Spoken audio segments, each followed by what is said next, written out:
Let's get serious for a second. I'm speaking from the perspective of someone who suffered from allergies and certainly from the perspective of a parent. Allergies can affect people of all ages, all backgrounds. It's a great leveler, causing a range of skin issues from hives to eczema to even more extreme cases. And this morning, we're diving a little into some of the common triggers, maybe some of those symptoms, and most importantly, some tips, some hacks for managing allergic skin reactions with good friend of the show, dermatologist Dr. Lauren Knight. Now you get to talk about skin, Doc. You finally get to come and just focus on what you've spent so many years studying and so many years helping people. Thank and I think we forget that this is such a critical space, certainly from a parent's perspective, and I know you're on that journey now yourself, but little things can mean a lot in a little person's life. Maybe a good place to start, though, is just to know the landscape. What are some of the most common skin kind of allergies and the skin reactions that happen, just so that people can start to identify and maybe connect the dots? Yeah. I mean, like I said, I think we first, as parents, when you start introducing solids, you start thinking about, oh my gosh, allergies. Am I allergic to this? So how are you going to see allergies on the skin? You're most commonly going to see it as urticaria or hives. So your mosquito kind of bite-looking reactions, they might be quite small, can be quite large, kind of confluence. And in those, the skin's going to be red, itchy, swollen. And then our other kind of allergies, which we always worry about, is eczema. And then largely, eczema is not an allergy, but we do know that your eczema can be worsened if you are allergic or be triggered by an allergy. Because that barrier is exactly. So the barrier is impaired, you're more susceptible to allergies or allergens penetrating that barrier. And then obviously you could be specifically allergic to things. So you could have an allergic contact dermatitis, or we commonly see in adults as allergies to belts, buckles, watch straps. And then you're going to have your eczema at that specific location where your point of contact of your allergen. And then weather conditions change, and that can spice things up even more. Well, exactly. As your barrier becomes compromised, you know, you're more susceptible, and we have this whole kind of vicious cycle driving your allergy. It's quite a wide space. The goals are big. How do we know when we're scoring a goal? How do you go about kind of, obviously for you, I would imagine it's quite intuitive at this stage, you can see and you know, but how do we go about identifying skin allergy as opposed to something else? For instance, like a spider bite or a sting or something like that. I think that's the thing. I mean, it's a space we obviously work in, so if you're unsure, get help. Yeah, always ask. Exactly. But I think we want to know, when did it start? Is there anything you can obviously identify?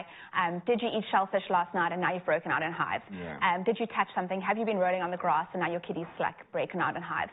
But largely it is really a clinical call. So are we saying, is this hives, which is obviously easy to identify, or is this an eczema, or is this an allergy triggering your eczema?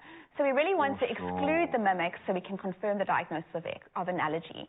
And then there are a number of tests we can do. So we actually do what we call skin prick or patch tests, where you actually expose the skin to your potential allergen, hopefully to elicit the reaction that we know it definitely is that. You've got an absolute marker. I love that, Often, though, I think which is frustrating to parents and patients alike, is that we don't actually identify the specific cause of your allergy. So then we come into, we're just managing the symptoms. For sure. And sometimes that can help. I know with like early onset with eczema, I know you get like childhood eczema and childhood asthma, those sorts of things that can, in my case, thankfully work their way out of my system. But it does beg the question then, how do we treat?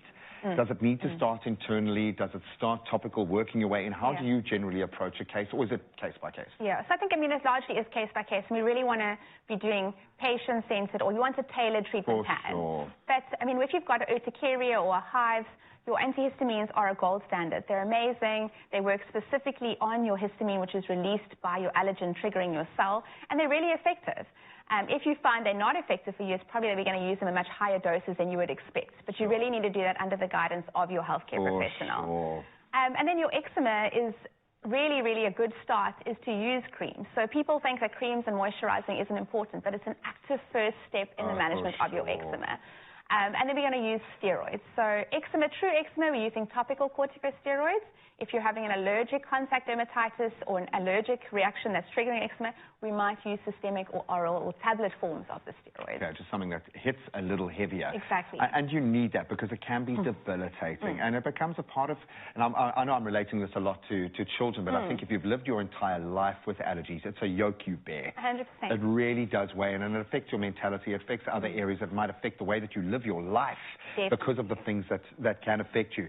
What is the big danger here? And I always ask this from a parent's perspective because it's always 0 or 100. There's very little middle ground in that. When do you need to be worried about skin reactions? When is it, okay, now it's not just hives. There could be anaphylactic shock. There could be other things involved. 100%. I mean, so I think we always want to say, is it affecting your quality of life? So I even say to parents, if your child has got very mild disease, but they're not sleeping, they're not doing well at school, that's severe. Yeah, for sure. In their world, it's massive. Exactly. But even in the world of adults, if you're not functioning at work, you need to get help. Paramount, yeah. And I think then the life-threatening thing, which is what we always worry about, is are there systemic symptoms? So the systemic symptoms, your clue is going to be, have I got a tickle in my throat when the rash comes?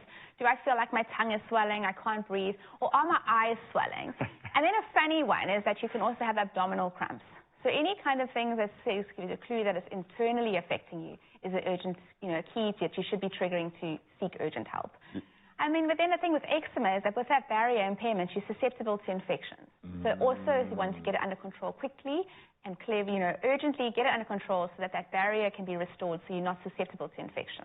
And the cream becomes an armor that I put on my boy. 100%. I love that. Yeah, look, I have an extreme shellfish allergy. So when you mention like eyeball swelling and things like that, trying to explain that to someone, it's like, listen, my lats are tapping me on the back of my ear. Something's not right. It's scary.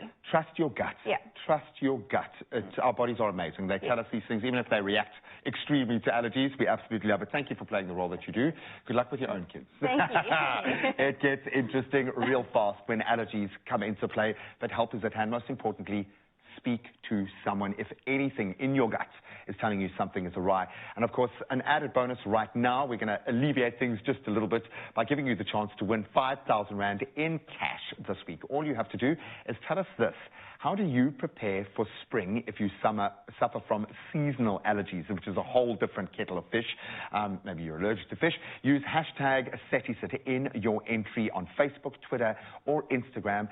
On that competition post, you'll find it quite easily, and it closes Monday, the 25th of September at midnight. It's 5 grand, people. We're going to get a lot of entrants. Make sure that you jump on it, but you can find those T's and C's on expressoshow.com. Doctor, thank you so much. Enjoy your Heritage Day long weekend. Thank you. Always a pleasure.